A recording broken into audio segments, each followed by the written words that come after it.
All right, are live 8 hours after our show ended last week. The verdicts began rolling in on former President Donald Trump's hush money case, and it was pretty across the board. 34 convictions on 34 charges. We are truly in unprecedented territory here, folks. So what does this mean for Trump? What does this mean for the election? And most importantly, what does this mean for America? Also, a new report was released that shines even more light on the COVID lab leak theory and the role the United States played in funding that research. Join us as we talk about all these topics and more on episode 452 of the In the Tank podcast.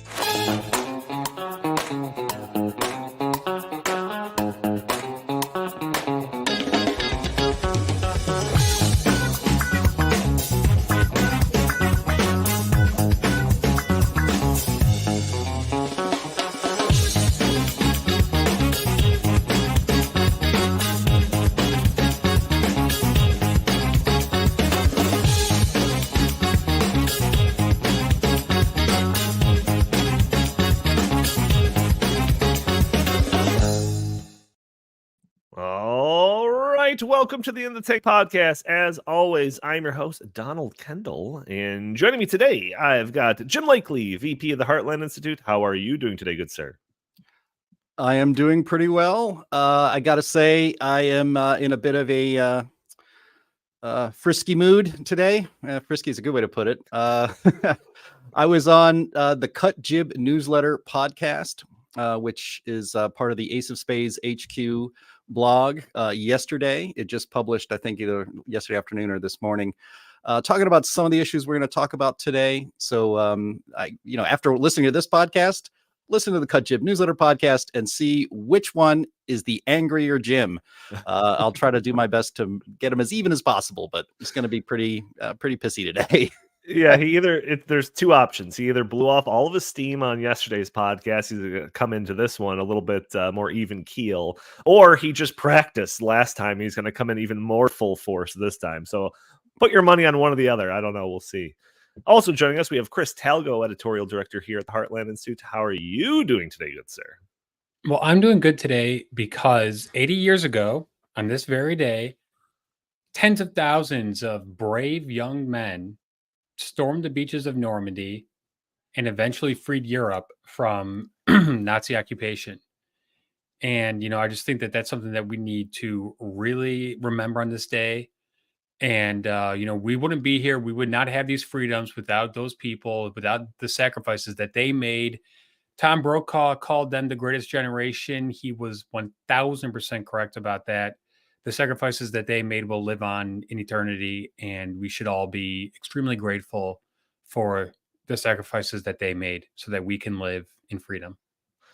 Yeah, 80 years ago. So I think that's when Joe Biden was entering his 5th or 6th year in Congress. So that is also a nice little factoid for you to know on this day. But just one other quick thing on this note. No, I'm serious, because this is very important. I think we look back 80 years later and think, oh, well, there was no question that the Ally invasion of Normandy would be successful. And that is completely 1000% not true. Sure. The Germans had, built-in pillboxes. They had something called the Atlantic Wall. They had the advantages across the board. This was the largest naval operation in history to this day. We're talking thousands and thousands of ships and planes, and it's all had to be coordinated. That could have gone awry so easily. And Dwight D. Eisenhower, who was in charge of that operation on D-Day, he wrote 2 letters. One was D-Day being a success. One was it being a failure. And I just think that all these years later, we just look back and think, of course it was a success. That was not set in stone. So let's just always remember that, freedom takes major sacrifice. And the men on that beach who went into that beach knowing that they were, going to die as soon as they got off those duck boats, we owe them just such a debt of gratitude. And there's only a couple hundred of them left. This is the last time that they will ever have this honor that they are so rightfully due. And I just really hope that, more Americans, thank them for that. Yeah, no, it's a good point because in hindsight, you have this kind of illusion that everything was just kind of like that's just the way that things were and all of that. But yeah, I mean, who knows? Just one degree of difference could have been we could be sitting here talking in German right now. so Well, I yeah, fully understand what you're saying. Go ahead, Jim. yeah. I mean, I'm sure a lot of the listeners of this podcast who are American patriots know a lot about what happened on June 6, 1944.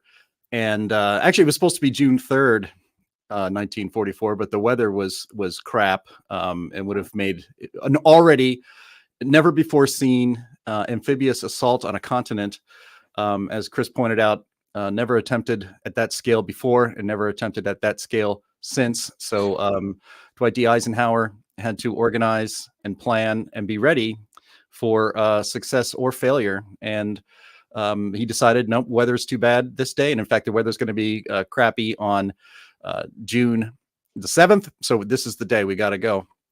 And, I'm sure a lot of people, it's funny. If you believe in God looking out over America or over freedom, there's lots of examples of that when it comes to war, as strange as that sounds. George Washington believed that there are angels in the whirlwind looking over the United States. The founding fathers believed that the country they were founding was divinely blessed. And there is a lot of it seems that there seems to be some divine intervention on June 6, 1944 as well. Edwin Rommel, the best general that the evil Nazis had, was convinced that the landing was going to be in Calais because that was the closest by land to the British Isle.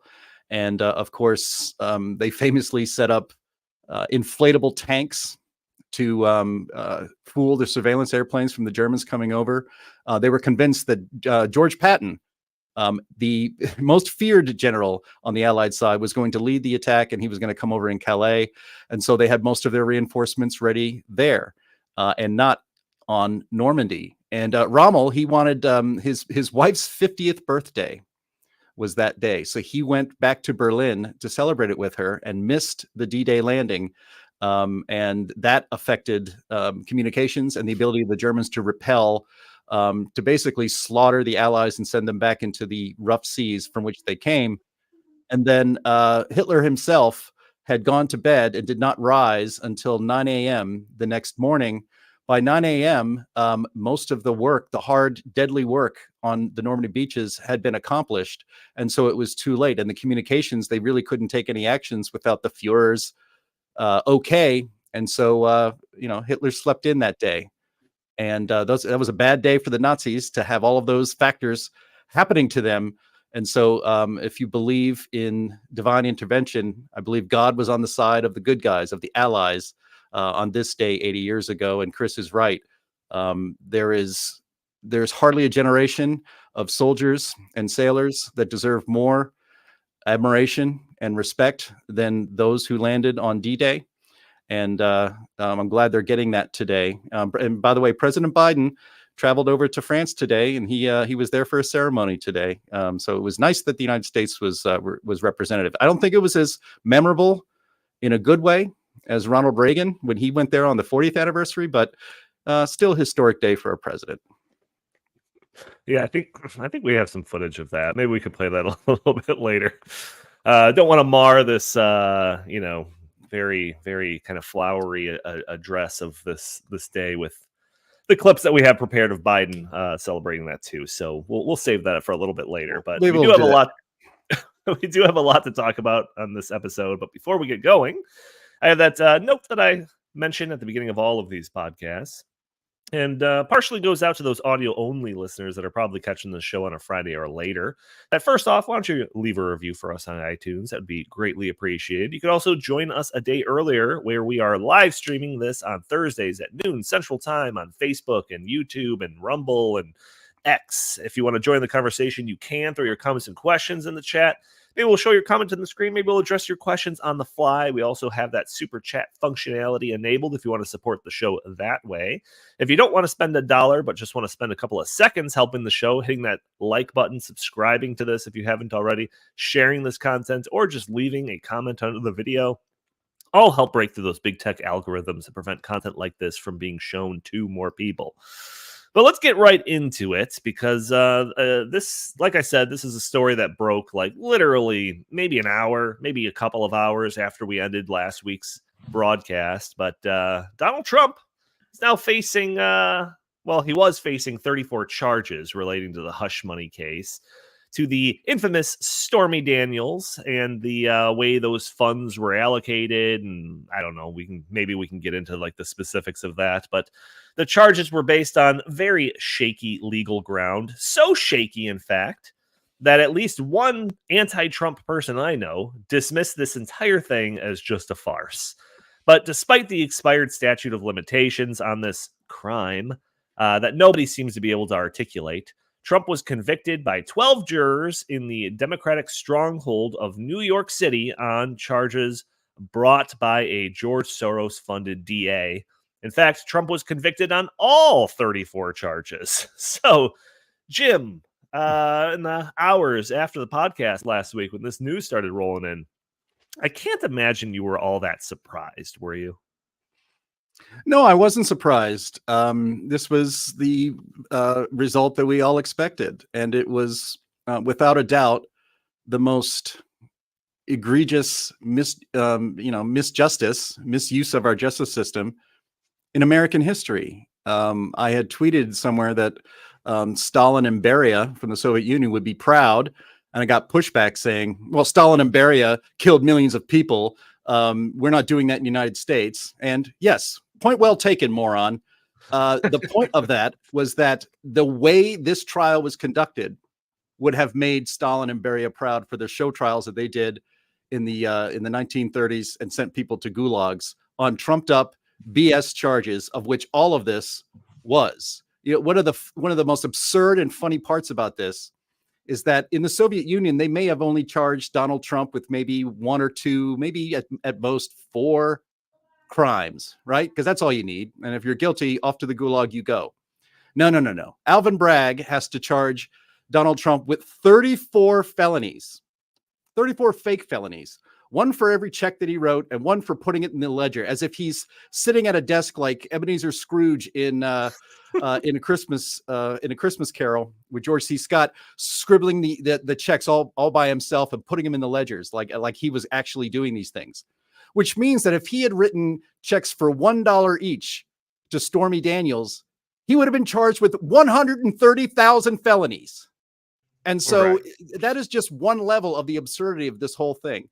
It is not a crime to have a non-disclosure agreement and to pay hush money to keep an affair quiet, even if it is to influence an election, which of course everything a candidate does is to influence an election.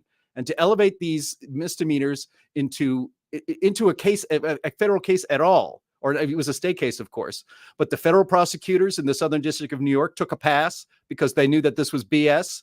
The Federal Election Commission, which has authority over the violation of election laws, they took a pass because they knew it was BS. And so it took a vindictive, partisan, corrupt justice system in the city of New York to get their 34 felony convictions, which weren't felonies, not even crimes, and they got their man. And now, when all of this has now happened, people keep saying, "Well, they're not really going to put Trump in jail, are they? They're not going to take it that far." You've come all the way to here.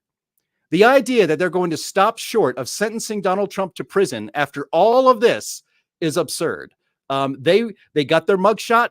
They got their 34 felony convictions, and now they want their picture of Donald Trump in handcuffs and leg irons in an orange jumpsuit being escorted away from everybody else and taken out of society. That is what they want. That is what I think we will see, unless there's a small chance that the judge sentences him to like 70 years in prison or whatever number they want to throw out there that is absurd, and then declare it a suspended sentence. Alan Dershowitz brought that up on Megyn Kelly's show the other day, and I think that's probably a pretty good guess of what's going to happen. They want him sentenced to prison.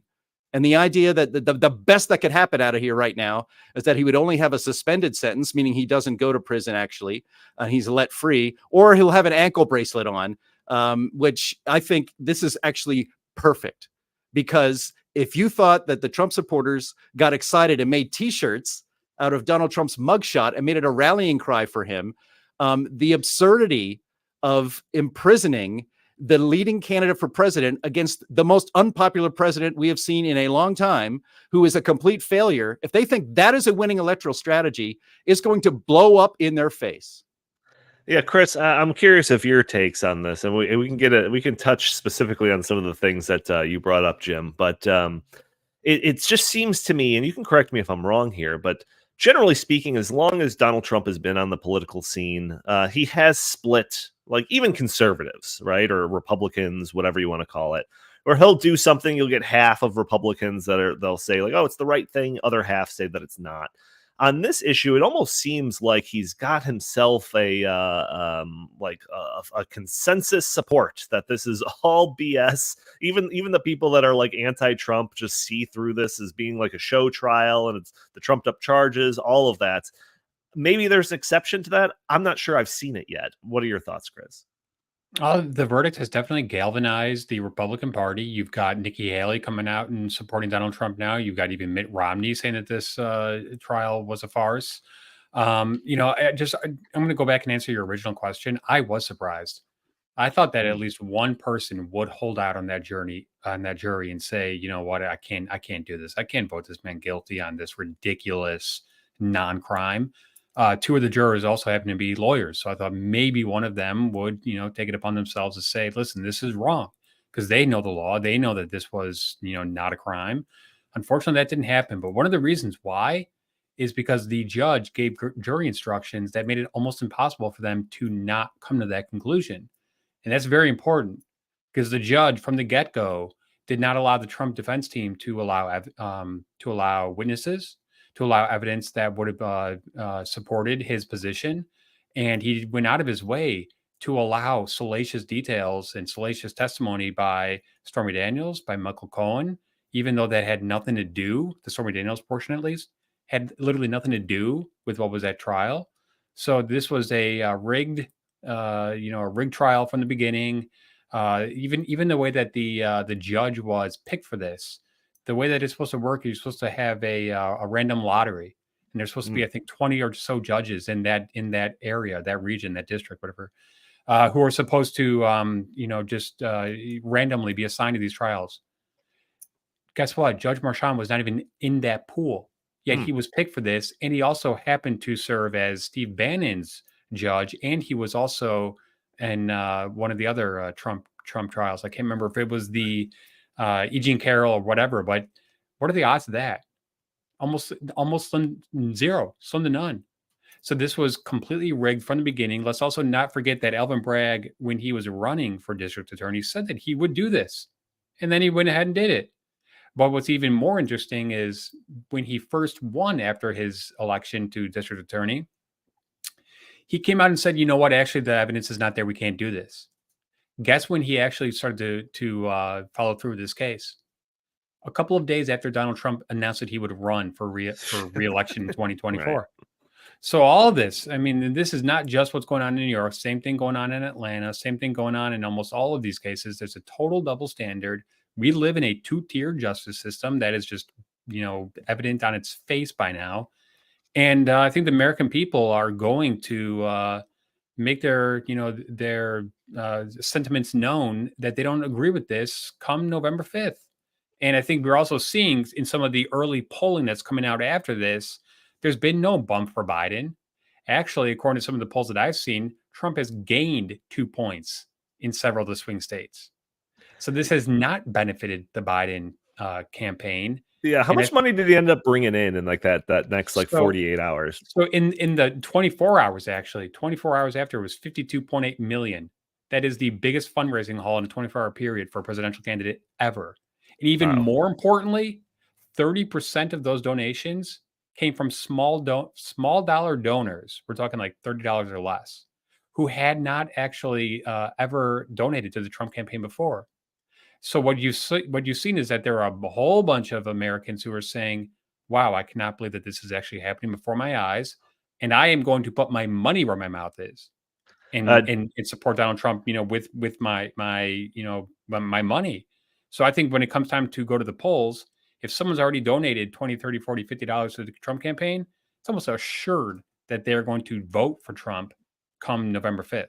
So I think that this has just been a complete and utter backfire on the Biden campaign. Doug Troyer in the comments said it's over $200 million now. So it's been a week. I mean, we have to double check that number, but I trust Doug. So 200 million in the week since this the convictions came down. Chris, Jim said in his kind of opening statements on this that he thinks that it's likely that that he'll be facing some jail time. We have to wait for the sentencing. It's like in July or something like that. 4 days before the Republican National Convention, by the way. We will get to that. Just a coincidence. Yeah, we'll get to that. But Chris, are you as confident as Jim is that there'll be some prison sentencing for this? Oh, geez. I mean, I just don't know the answer to that. I mean, if you were to ask me if he would be found guilty, I would have said no. So I don't think that he'll go to jail, but nothing should surprise us at this point. I mean, I don't know. I mean, who knows if it would be home confinement, if it would be going and serving on weekends, like whatever. Regardless of the punishment, even if it is home confinement or, he's going to have to, get an probation officer, and everywhere he goes, he's going to have to, request permission. This is going to impact his ability to campaign. So I don't know if that's actually going to result in less campaign events, or if he's going to, just campaign in places where he's, allowed to go. But I think that this is, once again, I don't think that this is going to have the effect that the Biden team wants it to have, because right afterwards they came out and said convicted felon. That's not resonating with the American people. The American people know that this was a sham trial. So I think even if it did go to that level where they did say, okay, you're going to spend a couple months in jail or whatever, I think that would actually just have more of a boomerang effect for Trump at this point. Yeah. So Jim, you mentioned that the sentencing is 4 days before the GOP convention. So, as anyone that follows any court cases should know that, when the convictions come down, it's a later date usually that like the sentencing will be that'll occur. Sometimes it's a week later, sometimes it's a couple of weeks later. In this case, it's like 6 weeks later. I'm not sure how normal that is. And yeah, it just happens to line up 3 days before the GOP convention.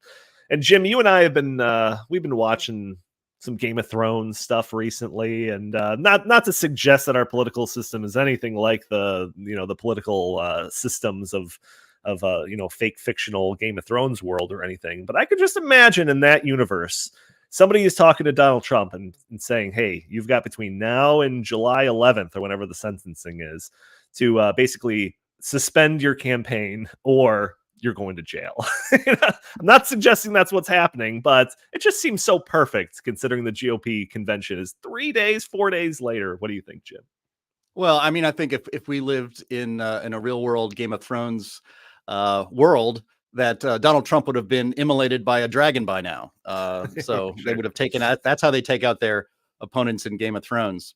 But look, I'm the resident grumpy old man and pessimist on this podcast. And no one is coming for my title. And every time I am the most pessimistic about something, and sometimes the most grumpy and angry about something, I end up being proven correct. It's inconceivable to me that his sentencing was set for look at the calendar. Let's see. Yeah, the 11th. So the 11th. Yeah. So that's the Republican National Convention starts the following weekend. That's on a Thursday. And so it is inconceivable to me that his sentencing date was set because the judge can set it anytime he wants. I know it's normal to maybe wait a couple weeks or something for sentencing. But the judge is in charge of his courtroom and all of the proceedings therein. And so he could have sentenced him right there. And so putting it off until July 11th is not a coincidence. Nothing in any of the legal cases against Donald Trump are coincidences. This is all done to stop Donald Trump from returning to the White House. And frankly, it's even worse than that, because it's not intended to stop him, because the people can stop Donald Trump from returning to the White House by choosing, old Joe Biden instead. But our ruling class, our legal system, the hard left that seems to run every important institution in this country, private and government, is determined to do whatever it takes, even illegal activities, to stop him from getting to the White House again. And so that's why the sentencing is July 11th, because it gives them some time to figure out what's the best way to issue a sentence that would stop him. It's not about justice. It's not about whether he deserves jail or doesn't deserve jail. It gives them time to figure out and read the tea leaves and see what is the most effective strategy to keep him out of the White House. Is it a suspended sentence? Is it actually putting him in Rikers Island for holding before he goes to maybe a state prison in upstate New York somewhere? Do we want that orange jumpsuit and the leg irons photograph to go viral? Maybe we don't want that. I think that might galvanize the Trump supporters even more. So maybe we should just not sentence him to any jail time at all. Maybe we'll do it as community service or something else like that. And so this entire farce, from the Georgia case to the E. Jean Carroll case, in which they, supposedly he's guilty of some sexual assault or something, the state of New York passed a law to extend the statute of limitations just so they could prosecute this against Trump and against nobody else. Just like the case Letitia James, the Attorney General of the state of New York, went after the Trump Corporation. And then Kathy Hochul, the governor, assures everybody, don't worry about it. We're not coming after your businesses. We're only coming after this one. So the entire justice system, the left, the Democratic Party, the powers in control of everything in our society have decided that they will sacrifice almost 250 years of proper judicial procedure in this country to get one man and to stop that one man. Even John Adams, one of our founding fathers, when in the Boston Massacre, he defended the British troops because he saw that was the only way, and especially if he did it, that was the only way to assure the country that our justice system will, no matter what, even defending properly the enemy of the United States in a time of extreme strife and tension and violence.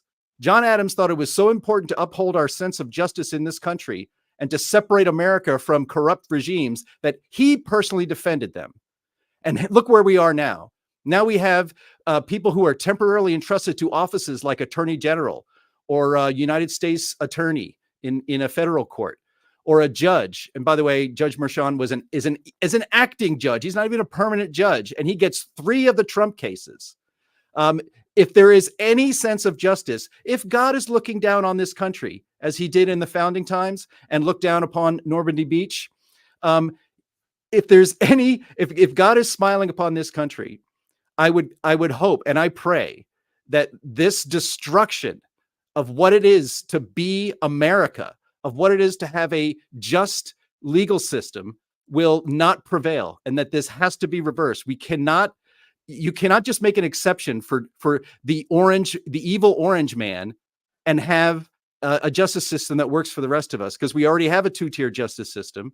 And one of the things that people are realizing is that there are hundreds of political prisoners from, let's just say there was an incident in the Capitol in January a while back, and those people have been subject to the same unjust, corrupt legal system, just like Donald Trump. So Donald Trump's not alone in this. There are hundreds of others, and this has to change. And if the elections don't turn out in a way that I think everybody listening to this podcast would like them to, I really do fear for what this country will become. Because if you reward this sort of behavior, if you reward this lawlessness, this destruction of our American system, all you're going to do is get more of it. It must be pushed back on, and frankly, it must be punished.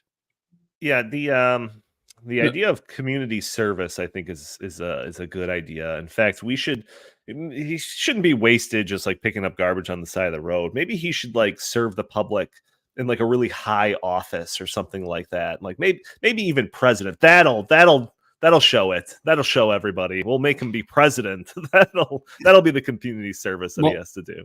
You know, the juxtaposition between how Alvin Bragg handles ordinary crime in New York City, which is being overrun with crime, versus how he treats a white collar or, you know, non-crime from 2006 is just so striking to me. Because, you know, the left, especially after the 2020 George Floyd riots and all this stuff, was all about, we don't want to put people in jail, and the criminal justice system is, you know, too harsh.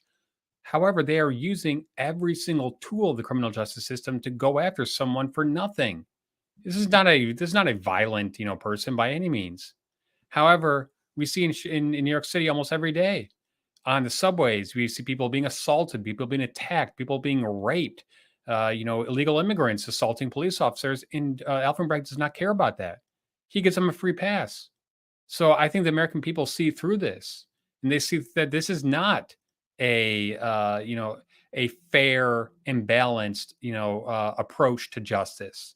This is going after someone and trying to put anything they can to get that someone. You know, Ted Bundy was a mass murderer. He didn't face as many criminal cases as Donald Trump has. Just think about that for a second.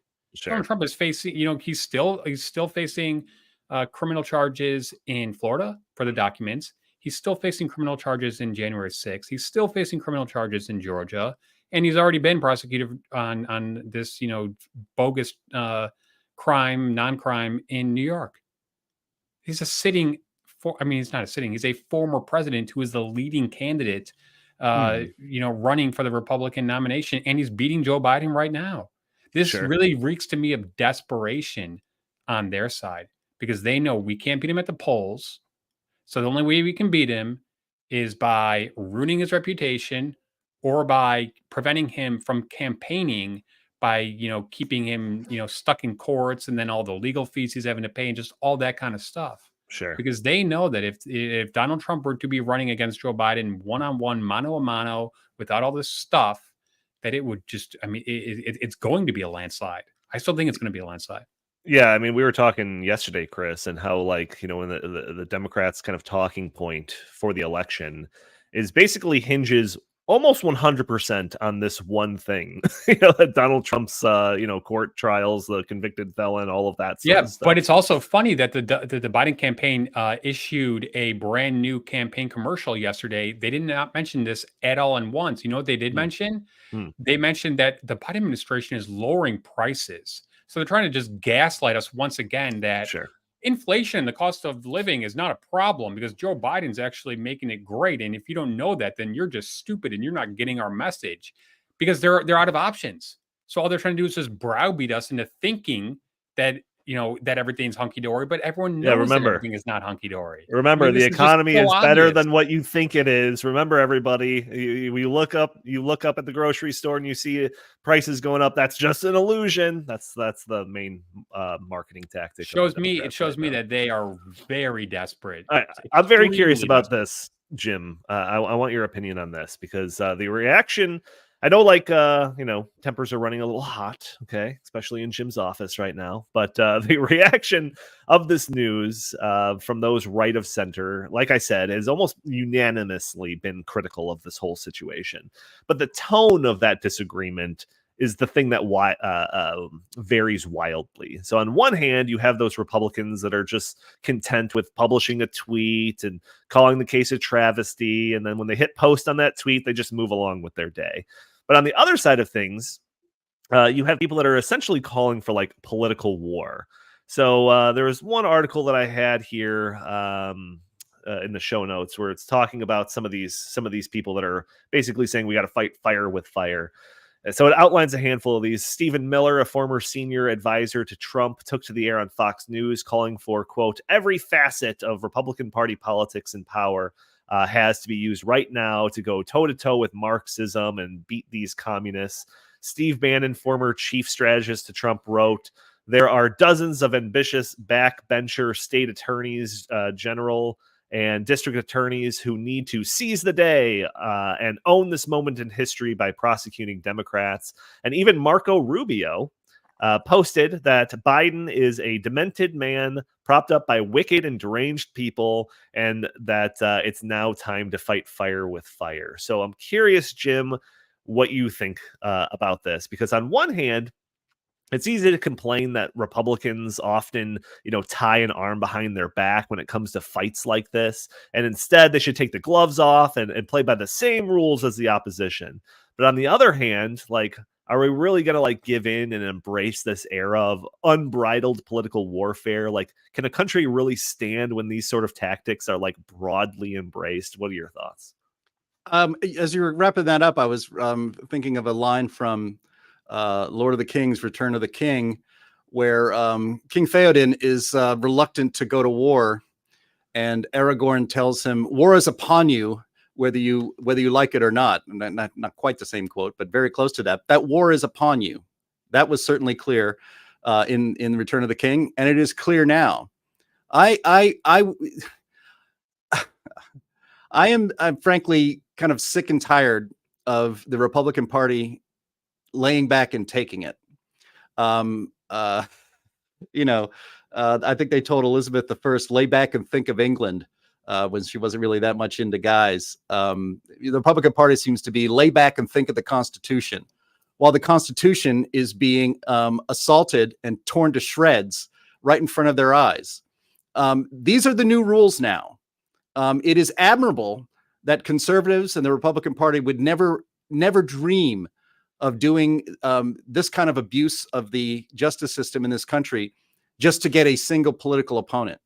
That's admirable, and that was nice, and you should be able to look back on that in the past while you're, in the future when you're old and you're on your rocking chair, if there is still an America where you're allowed to do that and have your freedom. But that time is past.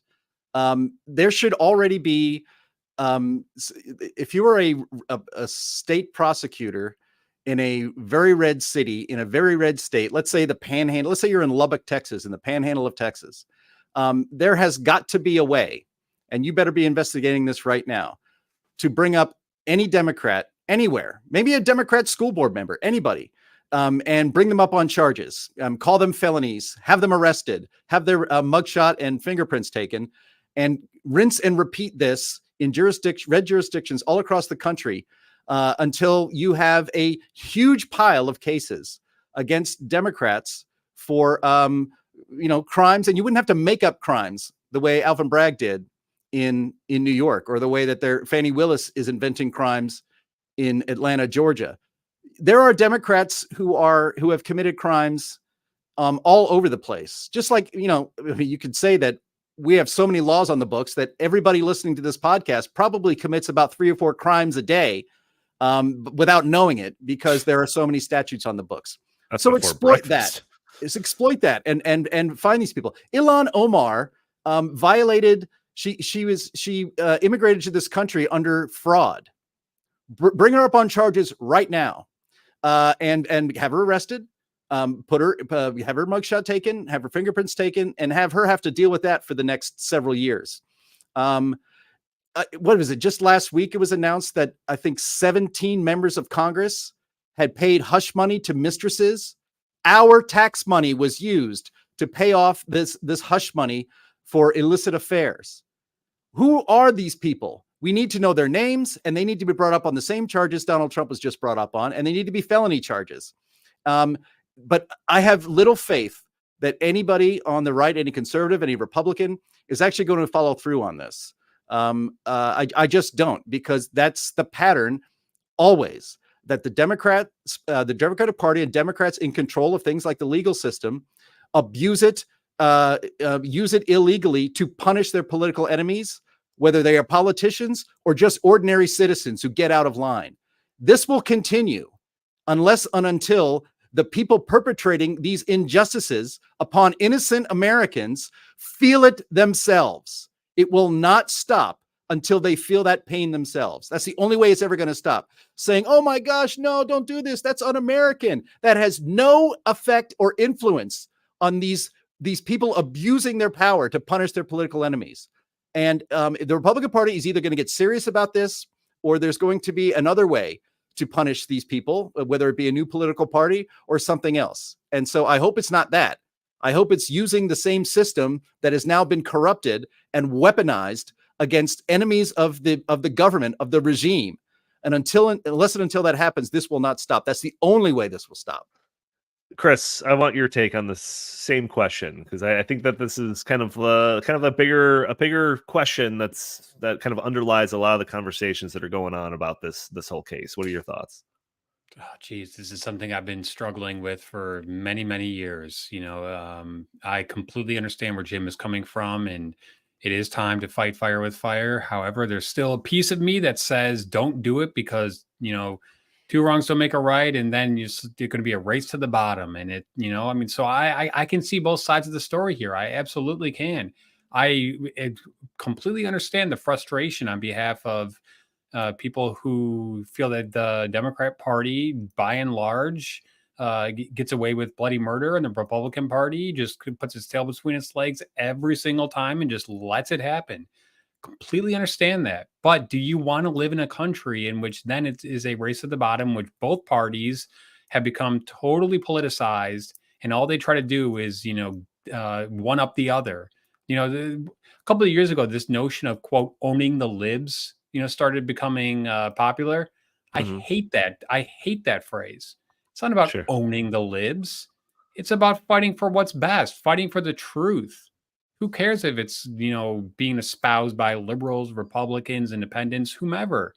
It's like that's what we should always be, fighting for. Now, I'm sure that some people will call that extremely naive, and maybe 100 years ago that would have worked, but nowadays, we live in a dog eat dog world. Yeah, I mean, I get all that, but also the pendulum can swing back the other way. And if the Republicans choose not to engage in this lawfare and all this kind of stuff, maybe, just maybe, it would incentivize the people on the other side of the aisle to say, what we did was wrong, and we won't do it again. I don't know. I mean, that is, some people will look at it and laugh at that and say that is just completely unbelievable and never going to happen. You're out of your mind. But I don't know. There's just a part of me that thinks, and I've always thought this. And this is not to say that all Democrat voters think this way, but that by and large, the Democrat Party, in my opinion, ends justify the means. The Republican Party, on the other hand, we're principle-based. And I've tried to always live my life according to principles, not to say, what's the outcome I want? And I'll just do whatever I can to get to that outcome, because then you've compromised your principles. But if you say, these are the principles, and you just say, I'm going to live by them, like it or not, good or bad, at least then you can sleep well at night. At least then that you're doing the right thing. I try to live my life like that. So I would hope that the Republican Party would also try to, do that in terms of running and governing the country. Yeah, it's a tough one, I will say. I mean, like my knee-jerk reaction is kind of go Jim's roots. Like, nope, let's take the gloves off, that sort of thing. But I'm also sympathetic to the idea. It's like they punch us in the face, so we punch them in the face. Like, it's probably going to lead to more punches, not them learning. One other thing, instead of getting into the fray with them, I would much rather see, and I think that Donald Trump is doing this, and this is great. He's saying, I'm not going to do that. It's success. Success is going to be my revenge. And that I think really resonates with the American people, because the American people, by and large, they are not into these little, these little arguments like that we are. Most people do not pay attention nearly to the degree that we do. Yeah, so, Chris, you brought up yesterday when we were talking about when Donald Trump, the whole locker up thing in 2016, obviously reference to Hillary Clinton and all the crimes that she committed and all of that. And then once Donald Trump got elected and got into a position where he could theoretically, unleash the Department of Justice against Hillary Clinton, he said, no, I'm not going to do that. It's just like, now in this day and age, I wonder if he would change his mind on that. I'm very curious. But I think that the American Donald people Trump didn't want to do that, because that would be crossing a Rubicon that should never be crossed in the United States of America. Right. But it's been crossed now.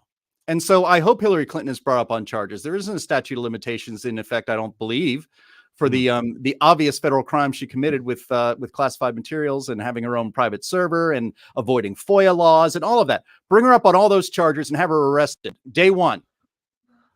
It is not going to happen. It's not going to happen. But look, I'm tired of getting my head. I'm tired of getting my head kicked in by the left by doing illegal and improper and unconstitutional things, and then saying, well, I would hate to do that because I respect the Constitution. I respect the, eventually you're going to get kicked in the head so much you're going to die. I mean, the Constitution right now is almost a dead letter.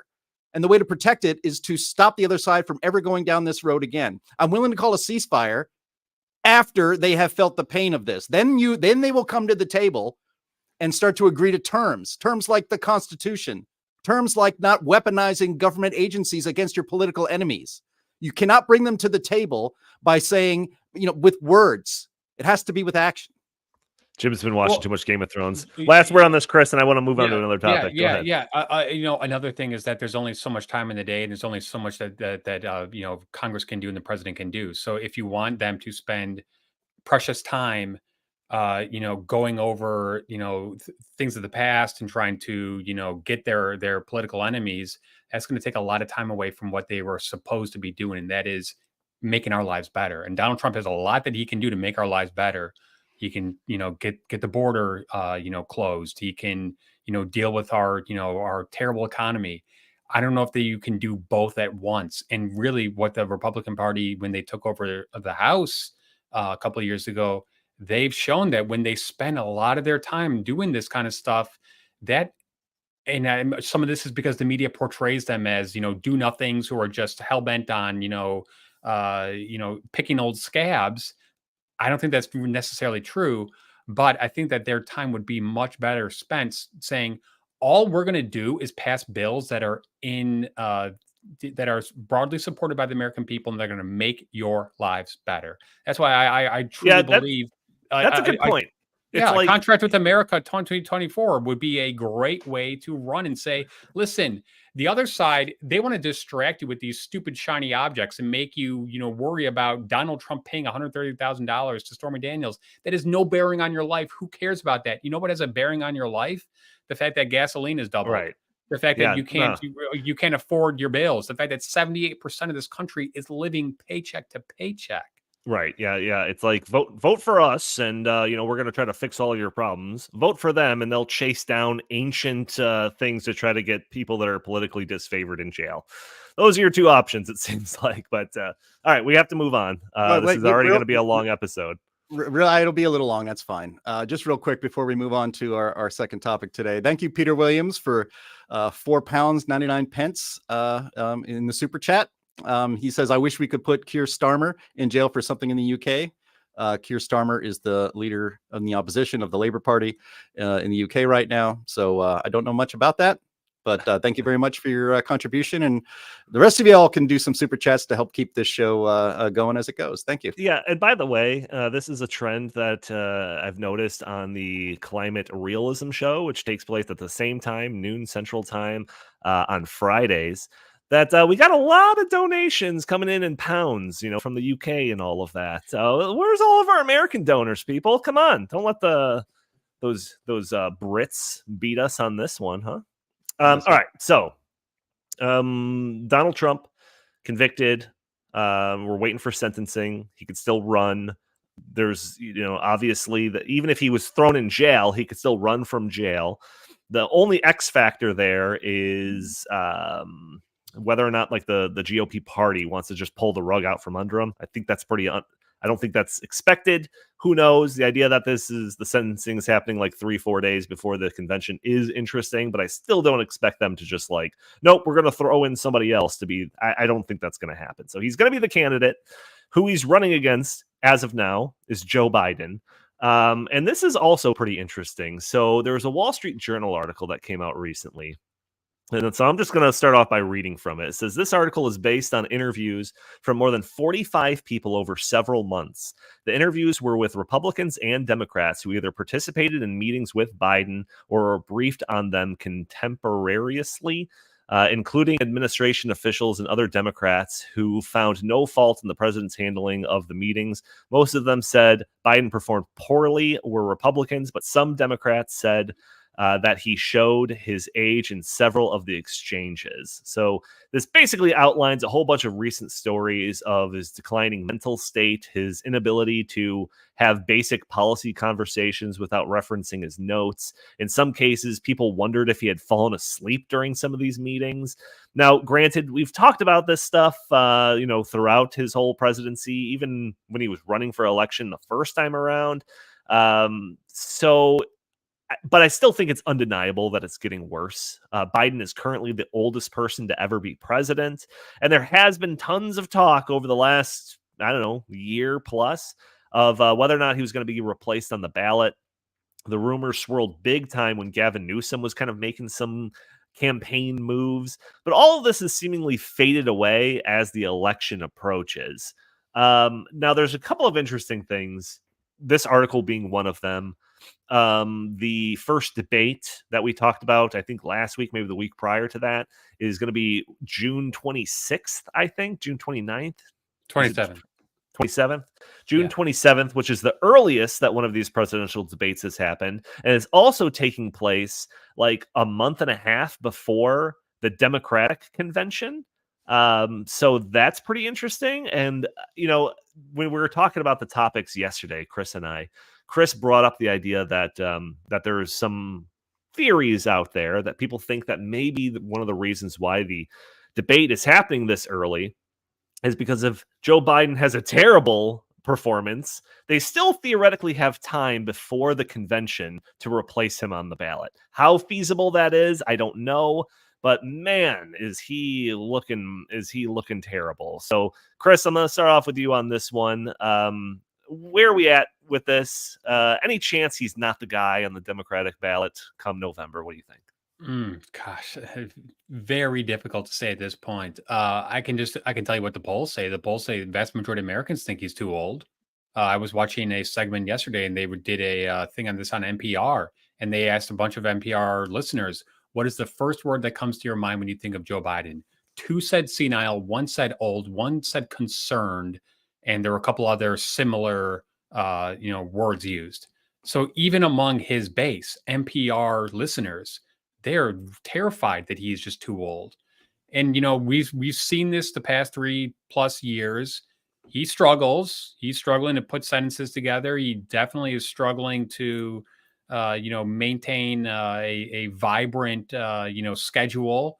Yesterday, when he went to France, he called a lid on the day, I think at 11 o'clock a.m. as soon as he got off of Air Force One, which is strange because, like I told you, Donnie, there were a bunch of 100-plus-year-old veterans who had more activities in their day than Joe Biden, the president of the United States, did. It's obvious. Everyone knows it. They are worried about it. It is a very valid concern. Like McCarthy said, when he meets with him, or when Kevin McCarthy did meet with him at the White House, he said that Joe Biden would bring stuff up from months ago, and he was like, "No, we've already agreed on this. Like, this is not even what we're talking about." He said that he was constantly confused. He constantly had to refer to notes. He couldn't just talk off the cuff about subjects. He would read verbatim the note cards that his staff had, written for him. Not only that, but when he goes to press conferences, they have pictures of the people he calls on. They have the questions pre-scripted. So everything about this shows that the American people know in their hearts that he's too old. That he's too old to be the president of the United States. And Like I told you yesterday, there's been speculation in the mainstream media that the reason why they chose such an early date, the earliest date by far of any presidential debate, is because this would ostensibly be his last chance. And if he were to just do a horrible job, that they would say, okay, you know what, we got to change it. We still have time. We shall see. Donnie, I was telling you in terms of the mechanics of that, I don't know if that's even possible Right. that late in the game, because it takes lots of time to get your name on the ballot. So I don't know how they would do with that. And then also one other thing that is the elephant in the room here. If they do get rid of Joe Biden, who do they say Kamala Harris? Mm-hmm. Do they say Gavin Newsom? If they do not say Kamala Harris, you are now going to be our nominee. Can you imagine the outcry that will come from all the DEI, and all the people on the left who are just all they care about is identity politics? So it's like, man, they are between a rock and a hard place here. I think Klaus Schwab's got some free time coming up, but Jim, I'm curious of your thoughts on this. I mean, I know it would be unprecedented if this late in the game, a sitting president that's going up for re-election is just replaced on the ballot. But we're very squarely in unprecedented times here, so I'm not completely ruling it out. What are your thoughts on Joe Biden and his declining mental state?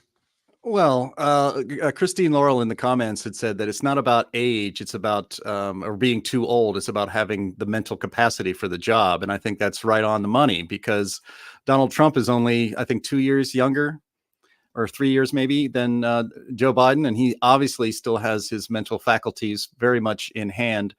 I came across this morning, reading some Twitter posts, I came across a video because the Hunter Biden trial is happening now, and the prosecution put into evidence the Hunter Biden laptop, which was called Russian disinformation by the regime. And in the debate that Donald Trump and Joe Biden had back in 2020, Joe Biden repeated that lie, that it was Russian disinformation and not real. But obviously it's real. The prosecution just put it into evidence in the gun trial against Hunter Biden.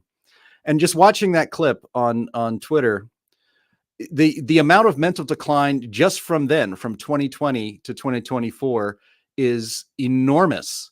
And even the mental decline from comparing 2020 to when he had left the vice presidency under Obama 4 years earlier was quite marked at that point. And now it's much, much worse. I do not think Donald Trump will be replaced on the ballot. As you said, there's a lot of impracticalities about that. It's actually just strange that, election laws in certain countries, I understand that Joe Biden, by some technicality, was not going to be on the ballot in Ohio. And that might still be something that they're working on to put him on the ballot because he missed some deadline. So the idea that you could replace Joe Biden at an open convention just doesn't seem very practical in the way we run our elections today. It should be that you can put anybody on the ballot after the convention. That's when you should be printing your ballots, and that's when the deadline should be. But, so be it. Donnie, you and I are looking forward to the beginning of the second season of House of the Dragon on Max. And King Viserys in the end of season 1 was on his deathbed. He was barely coherent. He was taking lots of milk of the poppy just to make the pain go away, and it was incoherent. And yet, even on his deathbed, he was still king. So I believe that even on his deathbed, Joe Biden would still be the president for the Democratic Party, because from the drop of his administration, from the beginning of it in 2021, he has not been making the policy and running his own administration. This is Obama's third term. All of the people in place, either cabinet secretaries or especially the people in the office in the West Wing, are the ones doing policy, running policy, as that Wall Street Journal article. So now it's okay to say that, we have to have a talk with grandpa. That's the story that was in the Wall Street Journal, or is it New York Times, whatever, this week. Now it's okay to talk about his cognitive decline. You might think that that's because they're trying to lay the groundwork to replace him on the ballot, but you still have the problem of Kamala Harris. She would have to be the next one up. And I think they'd rather have a completely deteriorating, and we have video clips of that, by the way, of a man who cannot be in public. After what I saw today at the ceremony for the 80th anniversary of D-Day in Normandy, I can't imagine that there's going to be the proper mixture of stimulants and other drugs that they can give to Joe Biden to keep him coherent in a debate with Donald Trump on June 27th or whenever it is. I just don't see it. Walk us through these clips. You prepared a couple of clips here. We keep teasing this Joe Biden at this D-Day ceremony. So yeah, Jim, take us through these. All right. Well, so he was there for the D-Day ceremony, and just as he gets on stage, it looks like he might have done something in his pants. So I'm going to play that video. Here we go. shakes Macron's hand. And distinguished guests, please welcome the Honorable Lloyd J. Austin. So he's looking like he's either trying to sit down in a chair that isn't there, or a lot of us have had elderly parents and grandparents, and we kind of know what that motion is. And the reason why I think it might be something as sad as that is because immediately afterwards, so the ceremony is still going on, and his his wife, Dr. Jill Biden, while the ceremony is going on, just takes him off of the stage. So here, let me play that. Then off they go. I guess he needs to go, or he already went. And so here's Macron. He's like, wait, what's going on? There's just nowhere to go. And then it's up to him to jump up there and to congratulate these brave heroes, these poise of Pointe du Hoc, because our president had to go. The ceremony was not near over. So despite this, and that's sad, that is frankly just sad. And despite this, it is sad. I'm sad, not angry about it. But despite all of that, and that's about it. And like I said, can you imagine that man standing up on stage for 90 minutes or 2 hours and having a debate with Donald Trump? I can't. It's more likely that debates will be canceled than it would be that that he would be taken off the ticket. Yeah, it kind of explains a little bit why there's not going to be a live audience too, I think. Yeah. But all right, we're already at an hour, and it's in the thumbnail of the video that we are going to talk about this lab leak thing. So we have to talk about it. So we're going to go long. Bear with us, folks. But let's move on to this secondary topic here. This is a new report that has come out about the lab leak theory. I don't even know if we have to put theory there anymore, because this is like the 5th or 6th report that I think we've talked about on this podcast about the idea that COVID came from a lab in China, Wuhan.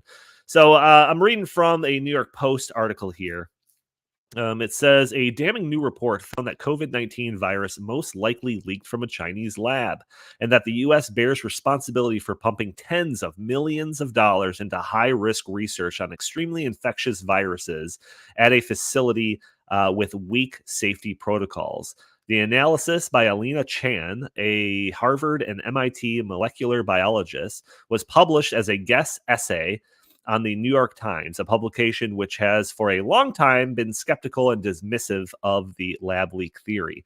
Her findings paint an alarming picture of how the virus was sourced in China, supercharged for maximum infectiousness with the U.S. government support, and ultimately allowed to escape under inadequate containment conditions. So this just kind of seems like the consensus for the origins of COVID, right? I mean, we've covered on the show and previous reports that have essentially came to the same conclusion. Several government reports. I think one of the more recent ones was some government agency that you wouldn't expect to put out a report on the origins of COVID. It was like the Department of Energy or something like that. So it says here, Wuhan researchers collected samples from both infected humans and animals in an effort to learn more about the highly infectious nature of viruses like SARS-CoV-2. Much of this work was done in partnership with EcoHealth Alliance, a U.S.-based scientific organization researching infectious diseases, which the federal government has funded with more than $80 million since 2002, Chan wrote. The Wuhan lab's risky research involved, quote, genetically reconstructed and recombined virus samples collected across several different types of animals, resulting in never-before-seen infections that were repeatedly forced to mutate in order to survive in each of the new host species. The researchers published an extensive database about all of this in 2019, containing more than 22,000 collected samples. However, Chan notes, access to this data was shut off in the fall of that year and was not shared with American research partners even after the pandemic began.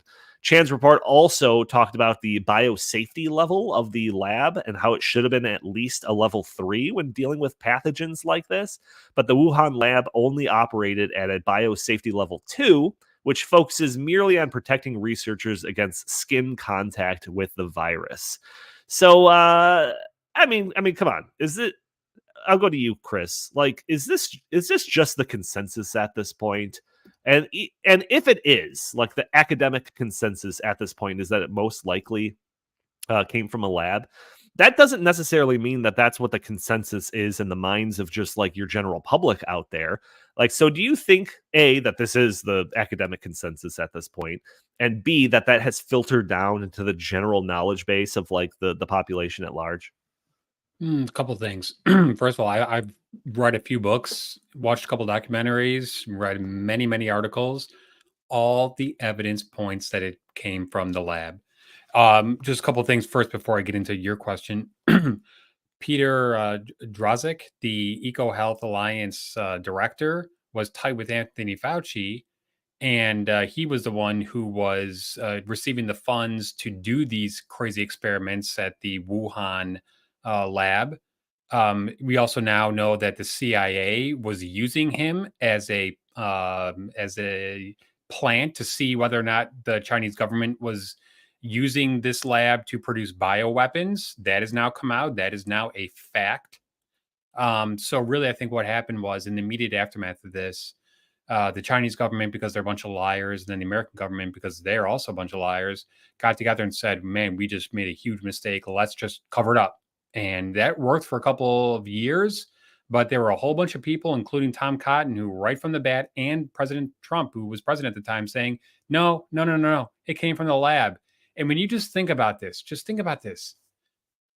they're trying to tell us that it came from a wet market located a couple of blocks from the only lab in China that's a like super bio lab that just happens to work on coronavirus and use what Dr. Fauci said that they were not doing, which is genetic engineering of this virus to try to make it so that it would be more harmful so that they could come up with a vaccine to prevent it in the first place. There are so many conflicts of interest here. Dr. Fauci also just so happens to get paid by drug companies for the vaccine. Gee, I wonder if that's not a conflict of interest.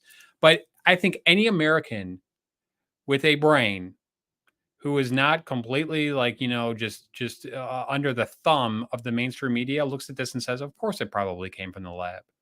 Polling is also showing that more Americans are of that, mindset now than before. So I think this is one of those things where it's just like a slow leak, and it's starting to get into the public, opinion. And I think that the American people knew this from the beginning, but then they were like, well, but the mainstream media and the government is coming and saying, no, this did not happen. But now they're like, you know what? It just makes sense. And, Donald Trump said this from the beginning. Mike Pompeo said this from the beginning. Many people in the administration said that they were under the assumption that this came from the lab. And the fact that the Chinese have covered it up, that they have not played ball on this at all. The World Health Organization did an investigation of this. And their investigation initially said it came from the lab, but then they did a total about face and changed their tune on that. Just so happens that the Chinese government also supports the WHO with a lot of funding. So follow the money, and follow common sense. It is so obvious that this came from the lab. I don't know if it was leaked intentionally or non-intentionally, probably by accident. But we've seen communist regimes throughout the history of their existence try to cover things up. When Chernobyl disaster hit, what did the Soviet Union do? They tried to cover it up and say, no, there's nothing happening here. They're just like, no. And then it was Western countries in Europe. I think it was in Sweden and Switzerland saying, what are you talking about? We're getting all this data that's saying that there's like huge amounts of radiation like coming our way. Like something happened.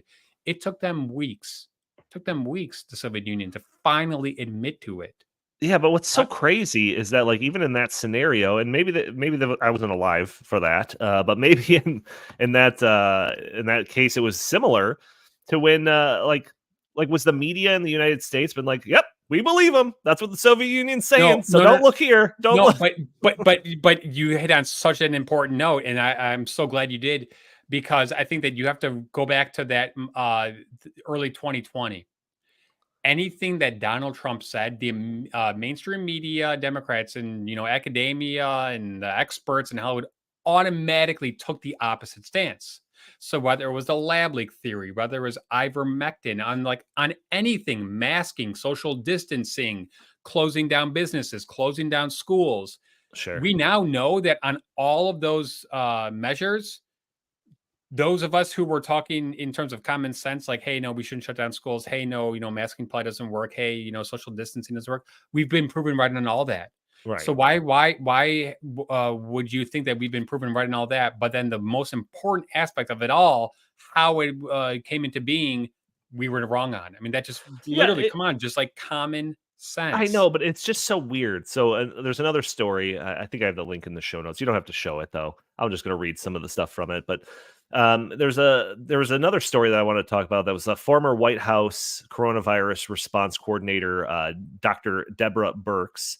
It was recently on CNN where she had said that there was an effort to squash the lab leak theory. She said, I think early on people did take a very definitive sides, and it did divide along party lines. And we're still suffering from that 4 years later, she told the host. So obviously we know in this case, we covered this a lot. Anyone that suggested this theory was dismissed as a conspiracy theorist or a racist.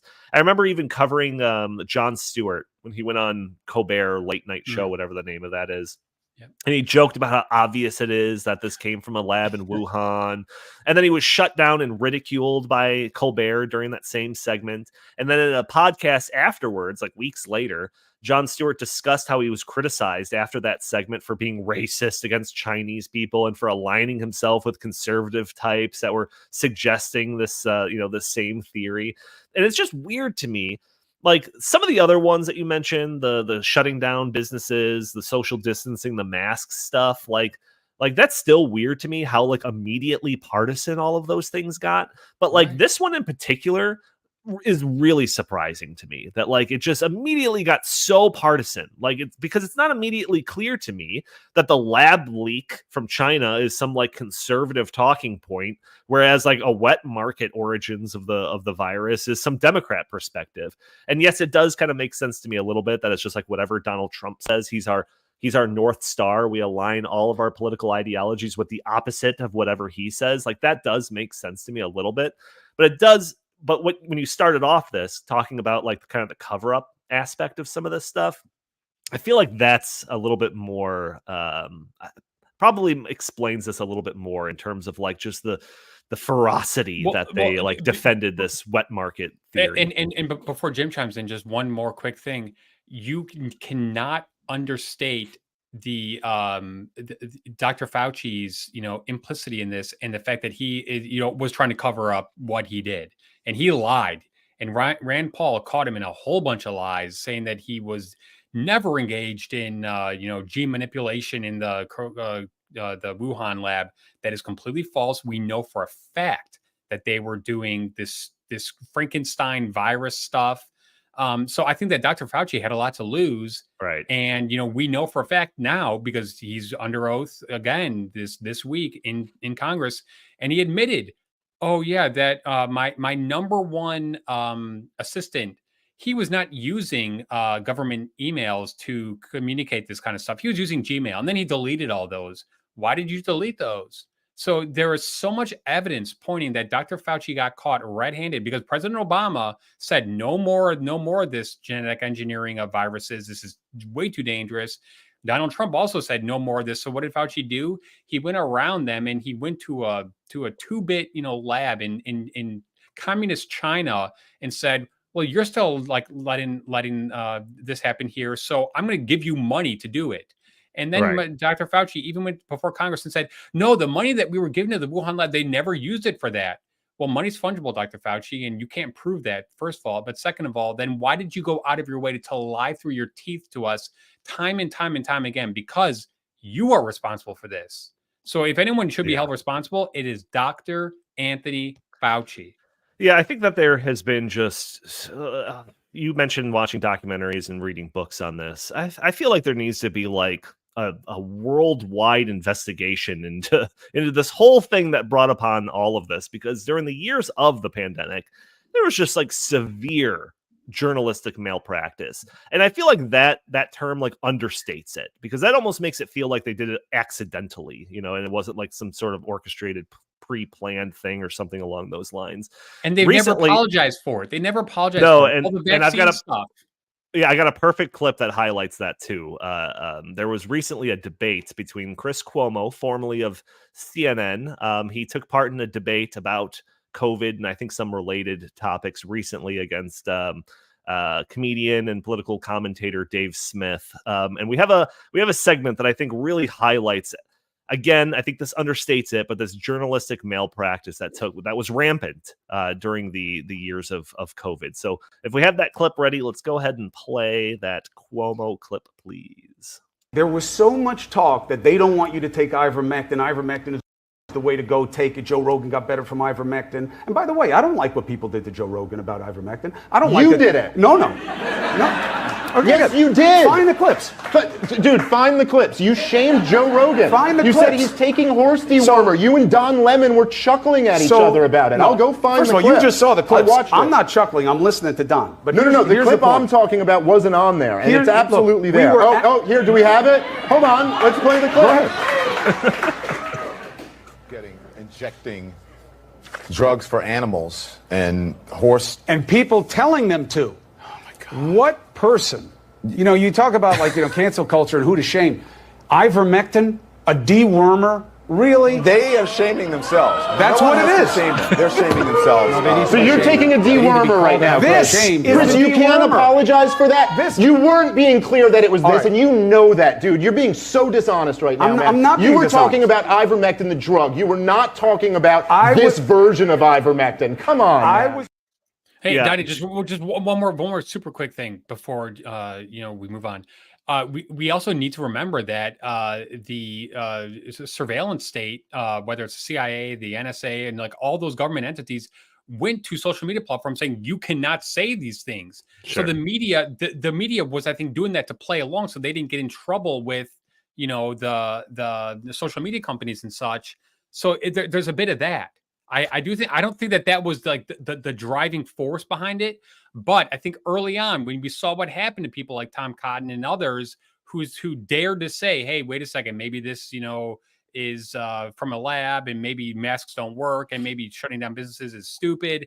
What happened to them? They got just railed. They got canceled. So I think that a lot of the other mainstream media outlets and people like Chris Cuomo said, well, I got to go along to get along, and shame on them for doing that, but I do think that there was an aspect of that. Yeah, and trying to rewrite history as to not apologize for that. When they had the receipts, they played it in front of them.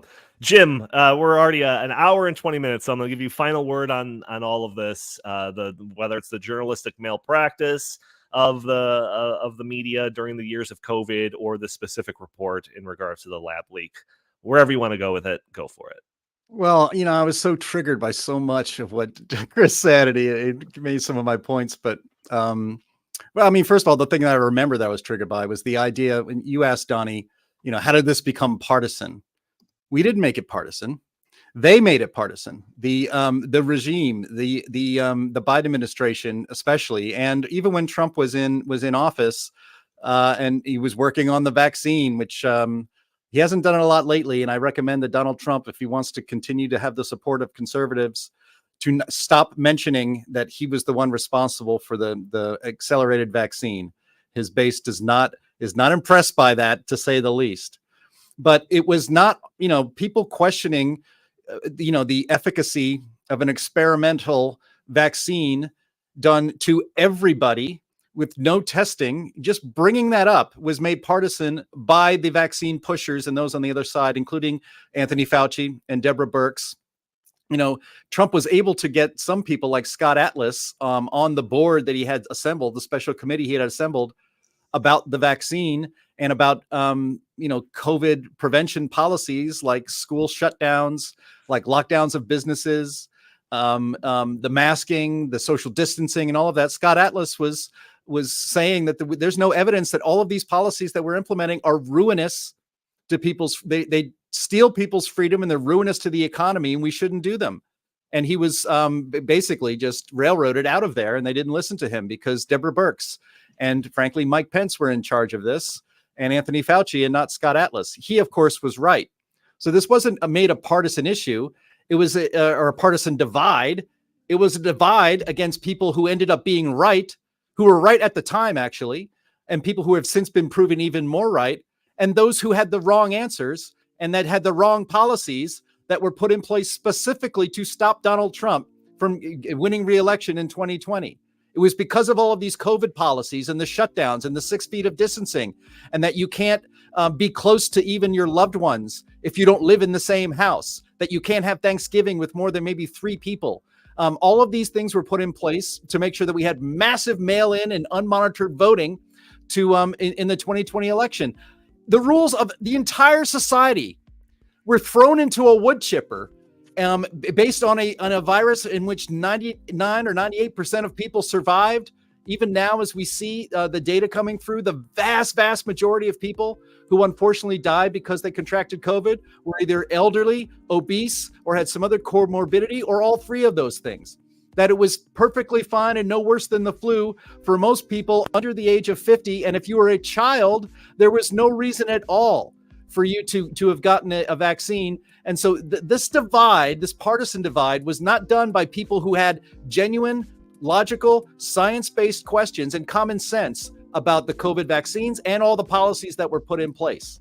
And we were able to experience, and I didn't watch too much of it because it is very triggering to me, Dr. Anthony Fauci testifying in front of the House Oversight Committee this week. He refused to take responsibility for encouraging gain-of-function research through back channels in China by on some technicality that he thinks is legitimate, saying that, you know, what I asked them to do does not meet the definition of what gain-of-function research is, even though it did the exact same thing. But you know, I'm the science, he says. So it doesn't matter that I was caught red-handed illegally funding gain-of-function research, as you said, Donnie, in a 2-bit lab somewhere in communist China. He's not going to take any responsibility for that. He denied that he recommended that schools be shut down and that lockdowns be done. He said there was no science behind 6 feet of separation, which we had mentioned on this podcast several times, because in Europe, this is back in the time, Europe's degree of separation was 3 feet. But we had to have 6 feet. Why? Because Anthony Fauci is the science, and he admits in testimony this week that there were no studies and no science behind that.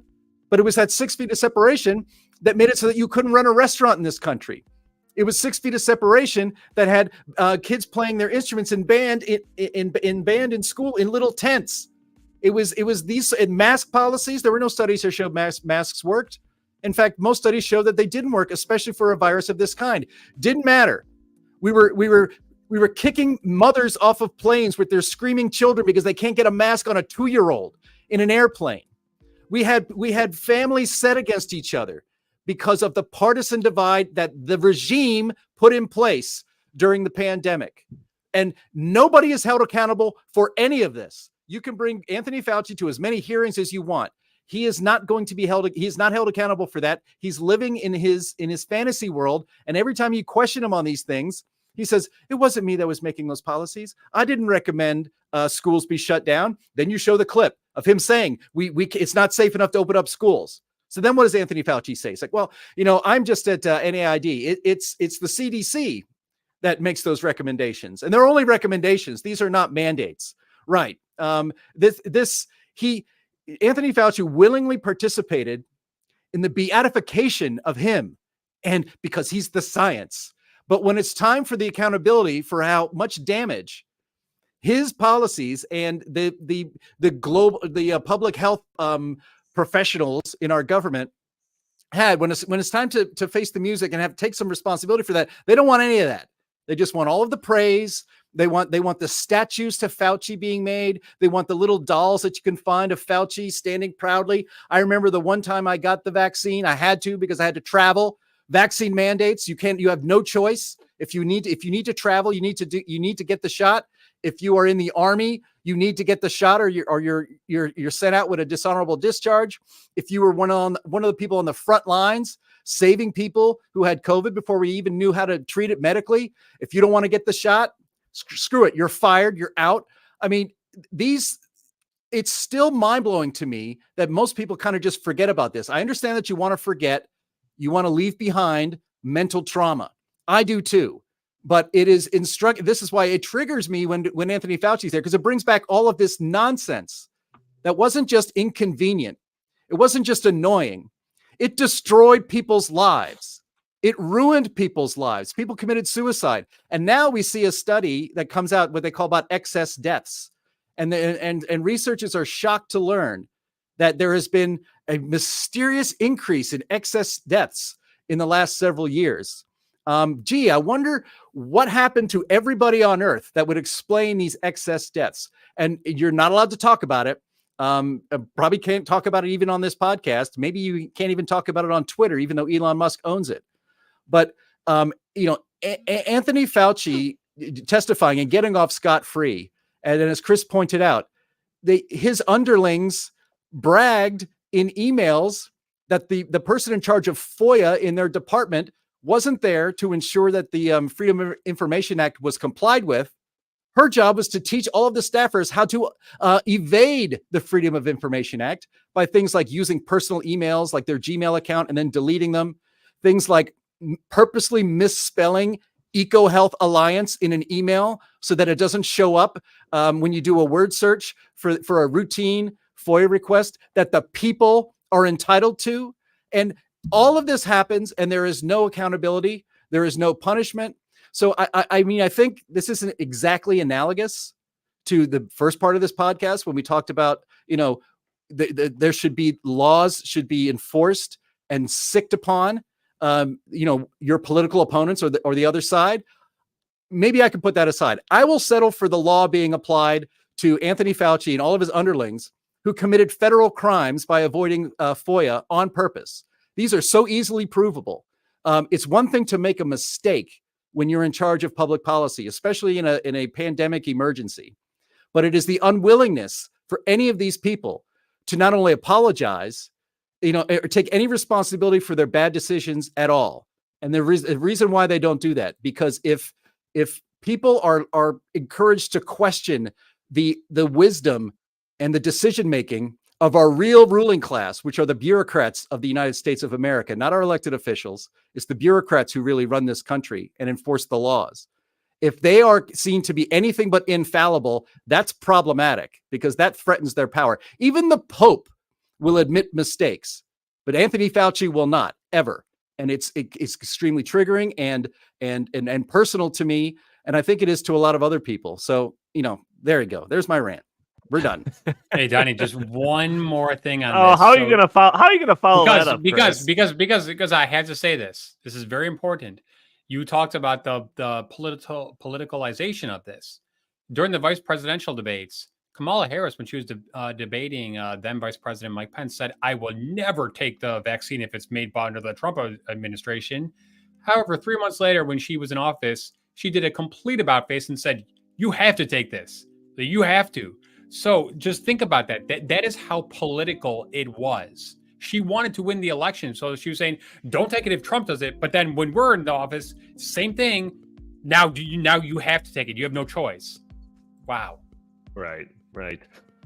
During that rant that Jim was doing there, we did get a super chat that was from I'm gonna destroy your name again. Was it Annika? We went over this a few months back. Is that how you pronounce it? Jim shaking his head. Okay, we're gonna go for that. This is for Jim. Thank you for the rants. I needed that today. And you also is a buzzer beater because you won it for America, folks. That is in cash, not pounds. So go USA.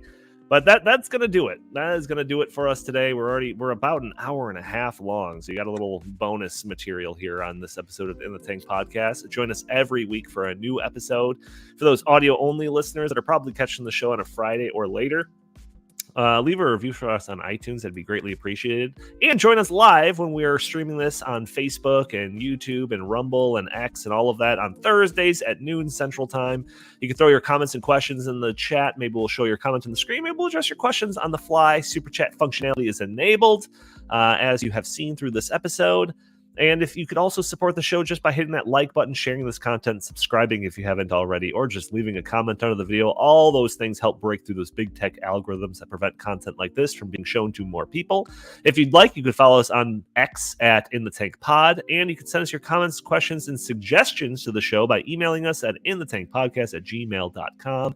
Jim Lakely, where can the fine people find you? At Jay Lakely on Twitter/X, at Heartland Inst on Twitter/X, and always visit heartland.org. Fantastic. And Chris Talgo, what do you have to pitch today? As always, heartland.org. We got a lot of great opinion articles up there. I've been posting a bunch every day this week, so please go check them out. It's really learn a lot about a variety of subjects. Perfect. And we also have the Climate Realism Show that'll be taking place tomorrow at noon Central Time on this very channel. So make sure to check that out. But thank you all for tuning in. We will talk to you next week.